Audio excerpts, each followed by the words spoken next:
to the game.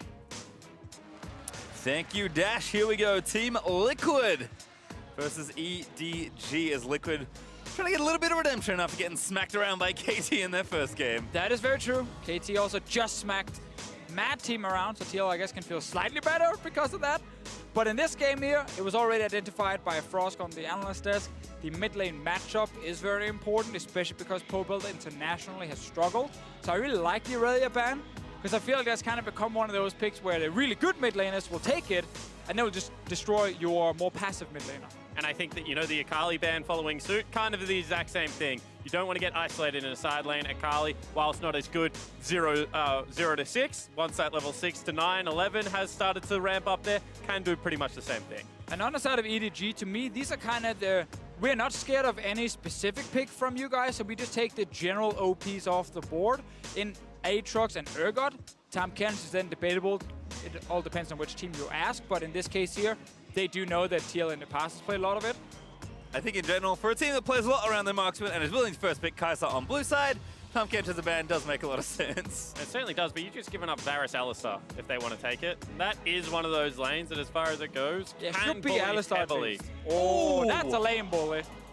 But it is 2-7 versus the Kaisa. That's your stat. I just stole it. PastryTime told me that. It's not great. Also, of course, most of those games, actually all those games were in play-ins. This is the first time we've seen this champion on this stage of the tournament. But as you mentioned, Alistar also available. So we'll see if this counter pick does work out. Could also be Scout's pick as well, in case he's feeling extra spicy today, but I expect it to be iBoys. And whilst I don't love the Lucian, it makes a lot of sense. It is that lane bully, but Alistar is really where I think that this lane gets difficult, because Meiko really cut his teeth on Annie Alistar when he first came to MSI in 2015. He was a monster. As also you want to deny Kaisa Alistar, which is the best combination for Kaisa. What we see all the teams do now is just a Rakan pick. And you still want that engaged support with the Kaisa, but we've already seen that lane struggle so much. And you already have a Lucian on the other side. TL needs to decide, do we want to go for what's best for the overall comp in the late game with Kaisa, things like Rakan, or do we need something that's stronger in the early laning phase? I mean, they have got a Gragas, which we've seen nichely match up against Alistar down in the bottom lane. Good. Try and take away some of the aggression. It's also Braum. True. I also like the fact that they took Gragas early, because I'm really curious about Clearlove's champion pool. They said they brought him back into the lineup because it's his meta. Well, unfortunately for Clearlove, I take a look at this meta, and I think this is probably not your meta. A lot of Lee Sin running around, which historically you've performed poorly on in the international stage, a lot of early game junglers. I'm interested to see if it's something like a Xin Zhao that they pick up for him, which they did in the play-in stage, and try and band-aid some of those early games. Please pick, okay. We'll take it all back. On there, picked for Ray instead, after the Sion pick there for Impact.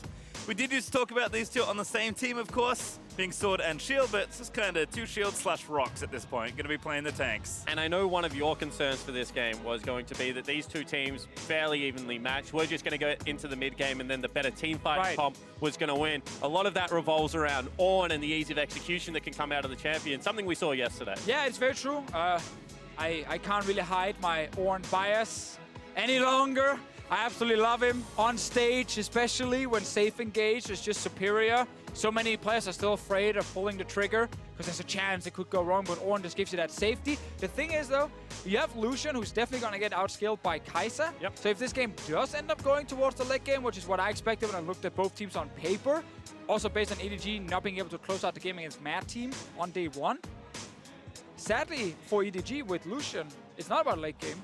Well, maybe not sadly, actually, maybe it could be good for them because they have shown strong play around the bot lane in the early game in the LPL, and that's what they're doing with Lucian. So screw the late game stuff, more about early game now.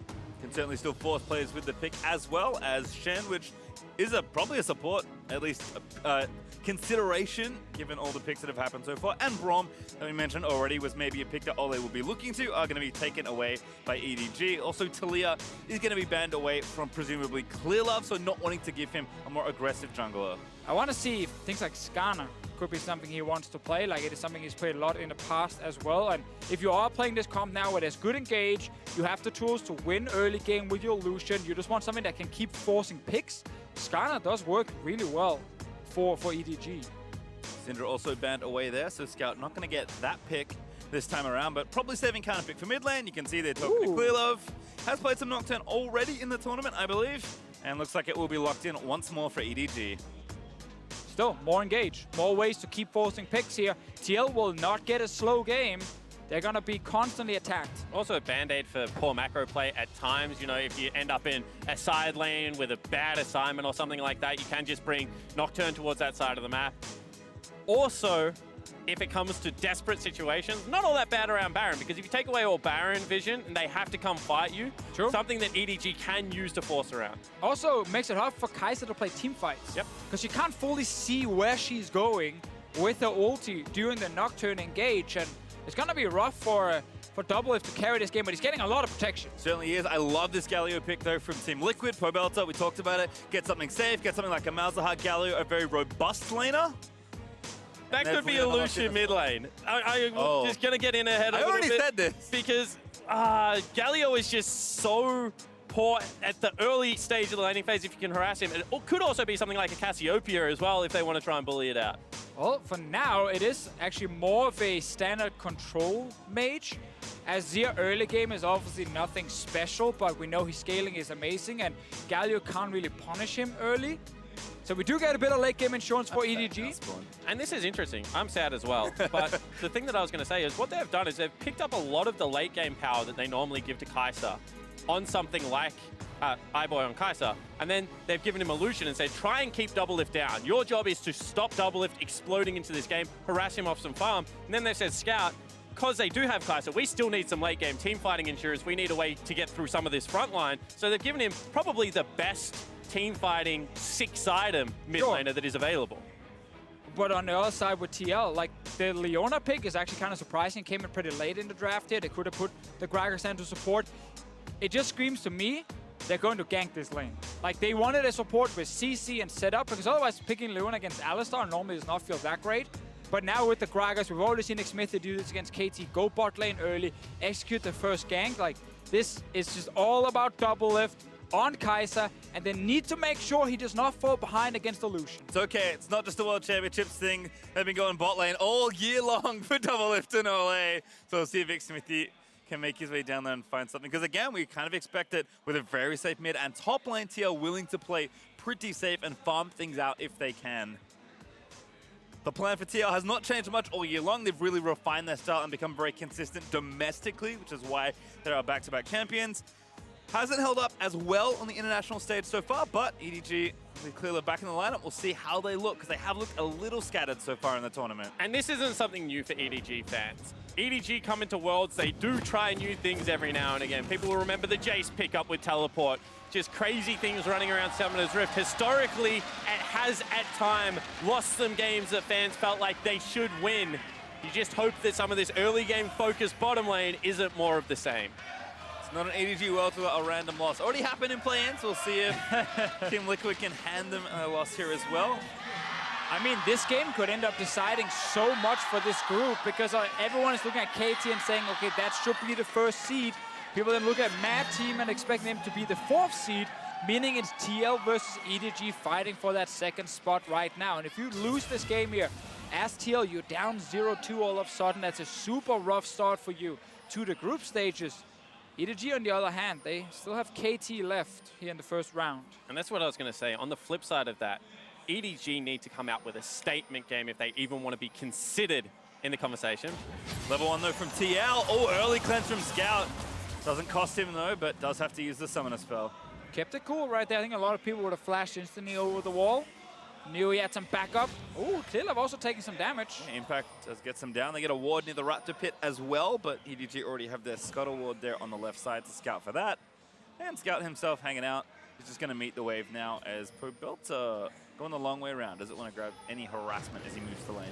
It is very interesting, however, that Clearlove keeps finding his way back on this EDG lineup. He's, of course, the legacy player, massive superstar in China, but he hasn't played most of the split for EDG. You know, the plan was he was barely going to play all year. Like, they wanted to start moving past Clearlove, but because so much of the shot calling pressure was then on Meiko, they had a lot of issues past 20 minutes. They didn't know what to do as a team, and Clearlove was supposed to be the guy who could step in and then fix that shot calling issue. Yeah, it almost felt like the Cloud9 and High situation where they'd had this player with the organization since the inception. They'd always had one strong voice in the lineup, so people that they brought into the system didn't necessarily have to step up. Obviously, that changed slightly with Meiko, but I think the interesting thing is it must be something intrinsic to the team, because on paper, or in the game more likely, when you watch them play, not all that much changes when Clearlove is in the lineup. So potentially it's a decision-making, potentially it's a loud voice. Bottom side though, a bit of trading there. Olleh does lose some health, as Xmithie and Clearlove maybe battling over this Scuttle Crab here. Red buff there for the Gragas. No cleanse, remember. Scout gonna get bopped, does get knocked up as well, but is gonna hold his flash for now. Pobelter. No CC to follow up. So many small fights around the bot lane and the river here. Scout and Clearlove were trying to contest the Rift Scuttler. In the end, Clearlove will pick it up for himself. And bot lane, we actually saw a level 2 all-in from Olleh. Sadly for him, Meiko got level 2 right after and nothing ended up happening. But back to Clearlove really quickly. We have to remember that he got to play a bit of the regular season, but when it actually came down to qualifying for Worlds in the Gauntlet, it wasn't Clearlove playing. So he's here with the team. He, of course, will add some value to them. He definitely brings leadership, probably safety in comms, which is a big deal for a team that likes to fight a lot in the early game. Back down the bot side. DoubleLift and Olleh actually doing pretty well so far, given how aggressive we expect at least iBoy's pick here to be with the Lucian, but even in CS, so they'll be okay for now, as Impact also doing a nice job trading back and forth with his old friend. But again, Ornn, pretty safe, able to hold on and keep relative stability. It certainly is, but Sion is just so frustrating in the top lane. His ability to push in tank versus tank matchups and continue pressure means that Xmithie, who is on a little bit of that earlier game focused jungler, should be able to start getting some pressure in the top side of the map. All comes down to this mid lane though, because if Pobelter starts becoming, you know, a pressure point for EDG, if they're able to push into him, then that game plan falls apart. Well, I actually think if you're RTL and you see this here, you're pretty happy, because it is the kind of pick that won't punish early game.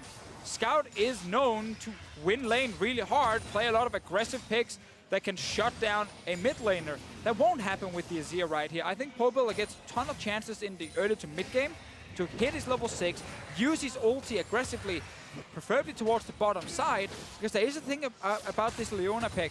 While it's not that great against Alistar, against Lucian, you can follow his dash if you do connect with your E. You kind of just follow with him. Then you can stun him and ult him right after. So there are ways for Olleh to try and catch iBoy, add then ulti from Pobelter. Like, I can see this come together for TL when it comes to winning bottom side through ganks, and use that to snowball this Kaisa towards late game. I think on the flip side, you also have the opportunity, because Azir must push to win lane, where you can start taking this Sion pick and floating it down into the river, you know, trying to generate some pressure around it and try and gank it. Some action bottom. Yeah, DoubleLift forced to burn the heal. We know Xmithie's hanging off in the fog of war, but looks like DoubleLift is too low to make a play. And so what's going to happen if it's just 2v2, and why we highlight the power of the Lucian Alistar early. The all-in, dash forward then from iBoy, plus Ignite on Meiko, means that DoubleLift needs to constantly respect him, and we're not even at the point where Clearlove is level 6. Add him on top of this, and you're going to get killed. He's trying something, but we can see the lane ward there for TL. Clearlove going to get spotted, and as they know, not level 6, so no real threat here from the EDG jungler. DoubleLift, though, is sticking around, trying to get these CS that EDG wanted to have shoved into this turret. And both of these teams have level 6 plays they can make. So the fact that it's been a slow early game, you know, whilst you would love the heal to still be available there for DoubleLift, does kind of play into the explosiveness that we expect to see now that Galio is getting there. And I'm interested in top gank. Yep, looking for Ray here. Oh, almost gets clipped by the Sion ulti, but is able to flash out to safety. Meiko in, what a flash from DoubleLift, but Meiko gonna chase the Ignite is down. It's all in for Eggwood Gaming, but the CC under the turret is not nearly enough. Desire gets low. Meiko takes the last turret hit, but Olleh does actually find the counter kill, and in comes POB. Looking to take down Meiko, has got no flash, got no hope. He's gonna get stunned up to death as Pobelter swoops in for a freebie. Man, EDG's bot lane, they got so aggressive, but the flash from DoubleLift meant that he didn't get nuked down instantly, and they could actually force Meiko and iBoy to stay under that turret for a couple of extra hits before DoubleLift died. In the end, it's a free kill for Pobelter and a 1-for-1 trade bot lane. It certainly is. 2-for-1, see how aggressive they want to play this. They see Xmithie top lane, immediately they go underneath, but the flash, without the flash follow from Meiko, is the biggest thing. Yeah, I think if you want to make this play work, Meiko needs to just Q flash, so DoubleLift cannot react in time. So he's guaranteed to get hit by the knockup. Then you can take him down as Lucian. Otherwise, you end up wasting too much time. And there we go. Pobelter gets the free kill. DoubleLift, he's happy. And this is the difference between a teleport mid laner that uses his teleport first recall to buy himself that free wave versus someone like an Azir that has to walk back to the laning phase. It just gives you this artificial ability to move around the map. And now while TL got 2 kills, we have to remember DoubleLift did lose quite some minions right there at the turret. Also, the wave was then pushing towards EDG once he returned. So he is currently sitting on 47 to 67 CS, and he's without flash now. Nocturne level 6 is here. Xmithie, we talked about the gang spot lane, he's around. Yep, does have his flash as well. There we go, Looking to cover Olleh. He's going to start it off. Predator is good. Solo play. Tags Meiko only for the slow. Ulti in. It's going to get Meiko back in. And that's a kill. Leona grabs her second. Yeah, and that's well played in the end by TL. The first part of it looked a little bit sloppy, but Xmithie cleans up the play for the team, puts some pressure on the bottom turret, and this is why they play around DoubleLift. Bot side though, looks like Scout is moving his way down, and Clearlove's ready with his ulti to try and find a counter kill. EDG though, you have to be careful, don't want to be too hasty in these sorts of situations. Oh, we just got to see exactly why Leona was picked. Olleh got onto iBoy, follows him in to Meiko, misses the ulti at first onto iBoy, but will still be able to land enough CC on the Alistar, and Xmithie was around the bot lane as mentioned. So TL, very clear game plan. They know how they want to get DoubleLift out of this lane, get him to a couple of items so he just outscales the Lucian. But similar to the Gen G game, I feel, it's the support that's grabbing all these kills. It's a 2-0-1 Leona as opposed to the Kaisa being able to grab any of them. So you can see gold still heavily in favor of iBoy. This is still a lane that the Lucian, even though he's been forced back a couple of times and died once, does have control. And DoubleLift is still without flash. Clearlove, you have your ulti. I need to see it used bot lane to secure a very easy kill onto DoubleLift and maybe even a turret. But right now, TL have completely warded the bot side. You need control wards if you're EDG. You can put one in your tri-brush behind your turret, and then you know, okay, they're not gonna see the Nocturne here. He can sneak into the lane and just ult towards DoubleLift. If that doesn't happen for a couple of minutes, flashes back up, and I feel like that's a big opportunity wasted. I do feel like this is the first step, though. Get blue buff over, ensure you have the push mid lane, because otherwise, Clearlove, if he wants to go from a different angle, you know, potentially from behind, potentially try and cut off a retreat and focus down the turret, you're going to get collapsed on. So this is the right move. And Meiko level 6 is here. They can tower dive as well, but we know with all the wards they're spotted. He's not committing to it yet. Got to go quickly as well. Pobelter can also provide coverage with his ultimate now available. And Team Liquid, again, using that vision, playing safe, doing what they've done for so many months now. Protecting this bottom lane, letting the Kaisa scale up as Xmithie is back down to the same side. But look at this, Clearlove just recalled. He's leaving base with 90 gold. Can you please buy a control ward? Unfortunately, mate, that doesn't give you more damage. That's just what I've learned in my time. Fair enough. All right, well, Xmithie going to clear out this ward. So again, double control wards here for TL at the mouth of the bot side river, just making sure the bot lane stays safe. And Clearlove has really kind of done nothing but farm most of this game. Has the ulti ready to go, and you've said it already, Deficio, he needs to use this ulti somewhere. And the problem is that really only the top lane is available for that gank. You can see Pobelter, he's catching waves rather defensively. He understands that right now he has no vision over his side of the map. Xmithie has done the right thing and gained that vision control around bottom lane. DoubleLift's flash is about to come back available. And after the next, maybe shop, Merc treads are going to be picked up by Pobelter. He's not going to be in all that much danger of dying to the Azir. And this game actually becomes rather easy to continue to stall out, continue to progress towards that mid to late game Kaisa that we keep talking about TL relying on to win these matches. Exactly, it's really interesting. We could follow the TL game plan. We got to talk about it very early on and could kind of see it work and see it happen. But we also mentioned all the openings for EDG that were not used. It's kind of one of the things with Clearlove, like, he's never been the most proactive jungler. Like, it's very much safety and farm first. But in this case, when you pick a Nocturne, you're not a very useful champion if you do not actually get any sort of early kills. And he had an opening to get a free kill bot, didn't go for it. This time, though, he spent his gold properly. Better late than never. Meiko sent him back to base, say, can you please get me a control ward? It's actually in the tri-brush behind the lane of EDG. That's where you want it to be if you are a Nocturne. Creative vision, however, in other areas of the map for Team Liquid. And I think this is why people were pretty confident that they'll be able to win this game, because they felt like Team Liquid had the answers to be able to stall out. They had a cerebral jungler like Xmithie that would be able to control Clearlove in the jungle matchup. And we've already seen the execution in MSI of this lineup. If they are able to get to the area of the map where DoubleLift can take over, and they have great tools in the Galio, in the Leona, to be able to fight this one pretty standard front to back. Yeah, again, it's just been safe so far for TL, and that's all they really need to do at the moment. Ray is going to get some damage down here onto Impact, but tank beat tank, as is traditional. A lot of spells get used and not too much happens to the health bar. At least Impact feeling decent on the CS, about 10 ahead as Xmithie sneaking into the back of the pit here might start up the Mountain Drake for Team Liquid. Well, we got to see the two control wards now. We got the one behind the tier 1 turret we mentioned before, so you can sit there as a Nocturne, find your way towards the bottom lane. Drake is being started now. We got 4 EDG members on the bottom side. Are they moving into contest here? They're on their way. Clearlove is close. Not in range just yet. Meiko, will he go for the play? Ooh, actually, I'm going to start it for Olleh onto Meiko, but Meiko finds a double pole. They're trying to finish up the Drake. Xmithie will get it. Here's finally the paranoia burned by Clearlove. He wants the Kaisa, but DoubleLift flashes out of there. And here's Pobelter. He's found one. That's Clearlove going down. Raido has arrived. But the Ornn, he just can't really find space to use it. Meiko, though, with a follow-up pulse, might turn it back around for EDG. They're going in for a scout with a massive shuffle. Follows into the Ornn. Olleh going to go down as well, and EDG somehow saved that fight. Well, look how much damage they can actually deal this early on and how much CC they bring. If they coordinated, Ray ended up TPing in really far behind the team. Clearlove jumped in after Meiko's combo was already used. But in the end, they show that at this point in the game, with Lucian and with so much engaged, they should be able to shut down TL. And once again, it's the important members that pick up the kills as we take another look. It's the Ace of Predator replay. And this is what you're talking about, just a lot of indecision at the start of this fight. Yeah, right. Right now, it's a little bit weird because the TP is not even coming yet.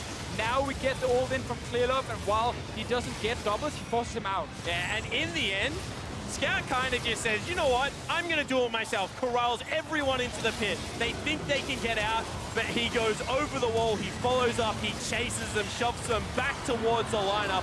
That is a game-changing play from Scout. And I think if you're EDG, you're so happy TL started that Drake.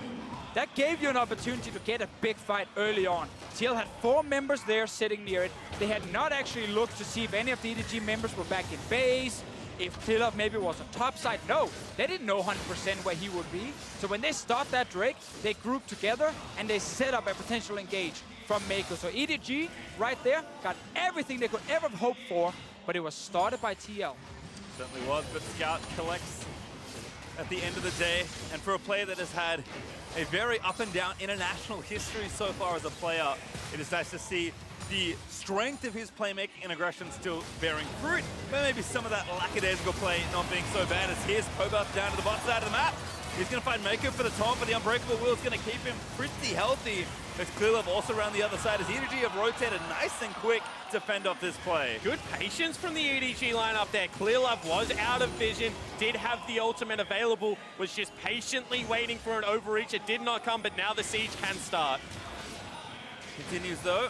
Is Xmithie also maybe able to find a wraparound, but with no flash, with no luck?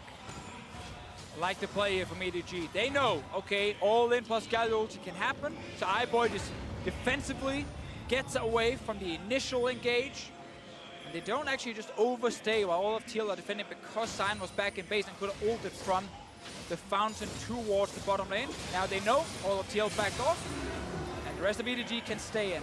This is Azir now is getting ahead. This is one of my favorite things about Azir, is the fact that when you have a shorter range AD carry, he gives them the safety to be able to hit turrets. Just through the Sand Soldiers being able to be so much ahead of the turret line, and his ability to duck in and out of turret aggro because there's no carryover damage. Once the soldier hits you, you drop aggro, there's no burn, there's nothing like that, and he's able to step back up. It will give iBoy the safety in the latter stages of the game to be able to step towards the objective. 280 carries without flashes right now in the bottom lane. Xmithie is around. Olleh will find a ward in here. Xmithie will show as well. Yep, TL just trying to get a trade. I think at this point, EDG did collect the bottom outer turret for that bonus gold. See if Meiko and iBoy can mount a defense. Oh, Clearlove's here. Trying to bait them in. Good ward there from Olleh. Will spot the Nocturne, but that's going to get swept here. out.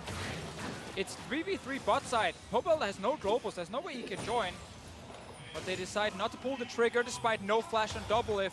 And Meiko has flash on the Alistar plus Nocturne ulti. EDG is still trying to play it very safe on the bottom side. And I think there is a risk with Lucian against something like the Gragas that this team fight just goes horribly. So I actually respect. Get the recall nice and early. Now you can set pace on the map. You can see they've already fought Ray down to catch that wave at the tier 2. This is one of those situations that, yes, they could have fought, but maybe this is even some growth in EDG where they say, we don't have to. We got the first turret. We now have first move. Let's go top lane. Still looking good though, as they'll be up about 1,000 golds. Although Team Liquid should be happy with how little they have lost, despite their blunder around the Drake. So they'll move their Kaisa up towards the top side of the map and continue to find themselves some items. But it's been a pretty slow-paced game, which we did expect for TL this time around, but perhaps not as much from EDG. Although I do like the idea, Spawn, that they're kind of growing as a team as the tournament progresses. And it has been a relatively turbulent year for the squad as well. Yeah, it certainly has. I mean, we've heard Frost tell the story a couple of times so far, but this certainly isn't the storied organization of EDG that has won so many domestic titles, that had looked dominant throughout things like the Demacia Cup, that won MSI when they were able to. This is an EDG that honestly has played with their roster a little bit this year, that hasn't been happy in the top lane and potentially jungle positions as well. That now they seem to have settled on Haro. Now they're bringing Clearlove back into the lineup for leadership purposes is the reason that we've been told. But across the board, it just seems to be a little bit more uncertain than what we've seen in the past. Yeah, I feel like over the last year or two, it's kind of been like a generation shift on EDG back from when they had the Deft roster, obviously, that won MSI.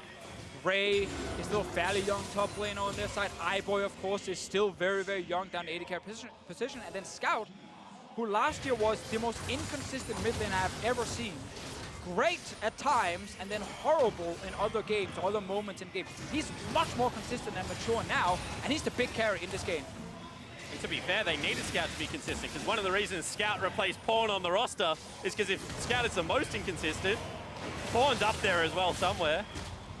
He's in a realm of his own, I feel like, as EDG are looking to siege up mid. Did do decent damage to the mid lane out of turret, but again, no need to overextend to a potential Sion ulti or something else. Team Liquid, though, are starting up the Rift Herald. Okay. Probably will get a big fight here. All 10 members are around it. Meiko in the front.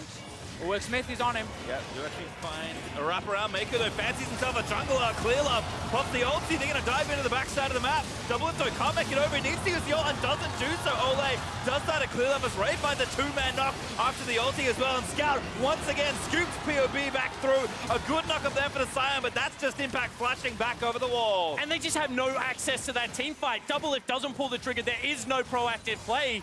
So EDG just take down the front line and now can push the mid lane wave. We have to remember, it's so hard to play Kaisa against Nocturne ulti. You don't know what's going on when you're split from the fight. And this is the second time now where it's TL with the scaling AD carry who's starting objectives. First the Drake that gave 4 kills to EDG. Now they start the Rift Herald and all EDG members are around. I think we're seeing at TL focusing too much on, oh, objective is up, let's go for it as a 5-man unit, and not actually setting up the map first. Split up the enemy team, watch them sit in side lanes, and then go for Rift Herald. You actually never need to set up a team fight around this objective. Because this is what you're talking about. Bottom wave right now is neutral. Mid wave pushed in for EDG, so they can get multiple members here. Nocturne ultimate is beautiful, and he just doesn't have a way in. No, DoubleLift just, he's stuck near blue buff and can't join the fight, so it's 5 versus 4 the entire time. EDG are once again very happy to see TL start an objective. Certainly are. They collect almost the maximum once more and now up about 3,000 gold with 2 turrets to 1. Still trying to crack the top outer if they can, and Team Liquid are mounting some sort of offense here in the red side jungle, but that's 2 bagels for the mid lane and AD carry on the Team Liquid side in that last fight. That kind of tells the whole story. And a utility Nocturne ultimate apparently Exactly, yeah, I was did that thinking last the same. fight. It's all about just the ulti right now for Clearlove. He ult sits in the back, calls the shots, kill this guy, kill this guy. He doesn't even need to hit anyone on his own. Tactician Nocturne, I like it. Should just build full cooldown reduction. Yeah, for some reason he's building lethality. I'm not sure how that plays into the equation. But again, the kind of slow burn continues. EDG finding good opportunities. Scout on 2 items, continuing to overperform in these team fights as well. And then also another situation here where we're going to get the full AP Galio coming out. So this is going to be, you know, a little bit of tank with the initial aftershock, but after that we'll do a lot of damage. I don't mind it in this comp because if he ever gets in range of iBoy, he'll probably one-hit him as this game progresses. Yeah, I mean, the entire draft from TL is reach the back line. Yep. A Leona ulti as obviously one of your main tools to get there, Gragas body slam, and then you have ulti from both Kaisa and Galio. iBoy and Scout are pretty slippery, however, on Lucian and Azir. As demonstrated. As demonstrated right there, so it's not easy. You don't have like the point-and-click way to get to the back line. Clearlove also shadowing Scout here in the top lane, just trying to open up space. I take it back. Everyone almost coming up here for EDG, wanting to knock down this turret. It's just Ray down the bot lane with the teleport at the ready. And without Leona ultimate, I mean, this is a hard team to engage onto. They try and make it work here. TP behind. Scout might pull the trigger on the ulti. Here's Impact looking for Clearlove, but he just ults instead. Meiko already found the 2-man pole, but Xmithie dead as he stands. Ray looking for the knockup, does actually find DoubleLift, and it just looks so simple now for Edward Gaming as iBoy lets the ulti rip. Everyone dives down to the corridors. Ray gives the 2-man knock, and Scout makes it look so sick. That's the ace for EDG. Scout is just dirty right now on this Azir. Multiple man ultimate, and that will be a 20-minute Baron. The entire team just outplays TL in every single team fight. They're gonna get the Baron now. The carries are getting all the kills on their side. Why not take a tier 2 turret as well? Gonna get it all by the looks of things. Oh, there's iBoy, as you mentioned. Just making sure to clear up the little objective that they already had started. And EDG historically are not a punished team. Like, you make the first move, we're gonna counter-attack, we're gonna repel it. Historically, they've been the team that will run at you, will try and create disadvantages, and for some reason, TL, I mean, just keep trying to throw everything at them. Yeah, let's just be honest here. TL has picked 3 extremely bad fights, and EDG every single time punished them. Here we get the engage coming in, but he tries to hold on to a Nocturne who's obviously just gonna jump away with his own ulti. And that now means all of EDG can get free damage on the front line. iBoy and Scout on almost 100% HP. They get so much damage off, and then the combo Ray plus Scout together, like that's just insane. And when you talk about how much damage a champion does in League of Legends, you have to take uptime into consideration. Whilst Kaisa is one of the best late game carries in the game, DoubleLift has had no uptime this game to show that. And meanwhile, look at the damage coming out of Scout and iBoy. I think one carry did more damage than all of Team Liquid in that last team fight. That's definitely true. Might almost doubled it. EDG with the Baron for 2 minutes plus. Now going to look to take down even more turrets. The Baron minions finished up the top tier 2. And now it's just a mid lane to waltz on by and try and knock down. And one of my questions was, how decisive does this EDG victory need to be to turn this group back into a 2-horse race? I'm not saying we're there now because I think that a lot of this game has been determined by TL's failures in the plays that they have looked to make. But if you are an EDG fan right now, you have to restart believing in this squad, because when they are executing on plays, it is looking very clean. Feels like a tower dive might be brewing as well. We'll see if Team Liquid can hold the assault, as they do need to start something up. Maybe not now, maybe they just concede a few turrets. We'll have to give up this one at least. Yeah, it feels so hard now for TL when you're this far down, because even full late game, you're against Azir. And this guy is with cleanse, so it's so hard for Leona to get onto him in time and keep him in place for the rest of TL to pile onto him. It's just DoubleLift alone on the side of TL in terms of damage dealers, and that's just not enough against the EDG draft here. They had to wait for the Lucian to get weaker and while DoubleLift was scaling, but they fought and fought and fought while iBoy could deal a ton of damage. And Scout managed to pick up a bunch of kills with that as well. It's 26 minutes and Azir's already 3 items. The frontline for TL feels like air instead of steel, which is what they're supposed to be in the face of this champion. EDG already 10,000 gold ahead. And the issue is that Scout is just doing so much damage on the poke that if you don't pull the trigger immediately, you get punished. The times they have pulled the trigger immediately, you get punished, that it looked bad. So there's just really no way for them to get into this fight right now. slowly losing this turret here. He's going to start the fight off instead. Gets the charge in. Everybody's going to pile into the team fight. They will get a kill already. iBoy actually went a little too deep on that one. But Scout, the true carry of the side, is still alive. He'll force him away with the ulti. The front line will dive into the backside as Ray with the rocks picks up the support kill. And almost everyone on Team Liquid just evaporates. As Scout, he's hunting for the final kill. Goodbye, DoubleLift. And goodbye hopes for Team Liquid. Yeah, that's it. EDG win every single team fight in this game. Another ace, and the base is done.